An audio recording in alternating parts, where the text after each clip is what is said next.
नमस्कार। अमृतादिष्ट के बारे में बात करते हैं। अमृतादिष्ट के क्या फ़ायदे हैं? कौन-कौन सी बीमारी में इसका प्रयोग किया जाता है? कितनी इसकी मात्रा है? कौन-कौन सी औषधियाँ इसमें पड़ी रहती हैं? क्रोनिक अगर फ़ीवर हो रहा है या लंबे समय से जब फ़ीवर आ रहा है तो उसको ठीक करता है। साथ ही फ़ीवर की वजह से वीकनेस अगर आ रही है तो उसको भी ठीक करता है।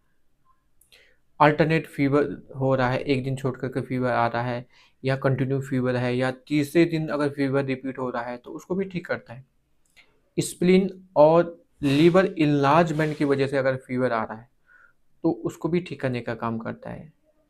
फ़ीवर का अगर कोई कारण पता नहीं चल रहा है, पीयूओ अगर इसको कहते हैं मेडिकल भाषा में पायरेक्सिया अननोन ओरिजिन, मतलब जिस फ़ीवर का कोई भी कारण पता नहीं चल रहा है, तो अमृतादिष्ट बहुत अच्छा काम करता है।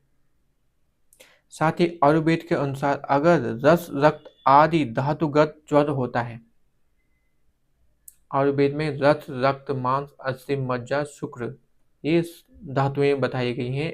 अगर इन धातुओं से संबंधित कोई ज्वर होता है, फीवर अगर हो रहा है तो उसको भी ठीक करने का काम करता है। साथ ही लीवर और हमारे डाइजेशन सिस्टम को ठीक करने का काम करता है, एपेटाइट को बढ़ाने का काम करता है और साथ ही फीवर की वजह से कई लोगों को वीकनेस हो जाती है, उसको ठीक करता है।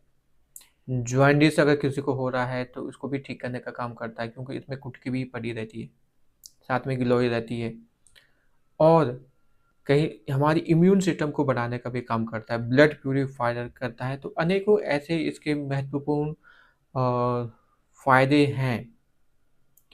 इसके अलावा इसकी मात्रा 15 से 20 एमएल होती है, खाना खाने के बाद सुबह शाम ले सकते हैं। अगर ज़्यादा अगर इसका फ़ायदा अगर लेना चाहते हैं तो उसमें सुदर्शन चूर्ण का भी प्रयोग कर सकते हैं। इसमें कौन-कौन सी औषधियाँ पड़ी रहती हैं, इसके बारे में भी बात करते हैं। जैसे इसमें मुख्य रूप से गिलोय है, गिलोय को जैसे कहते हैं गुडुचि इसका नाम है। इसके अलावा दसमूल है, सप्तपर्ण है, सौंठ है, पिपली है, नागरमोथा है, नागरकेसर है, कुटकी है, अतीस है, इंद्रजो है और दसमूल है। अनेकों महत्वपूर्ण औषधियाँ हैं।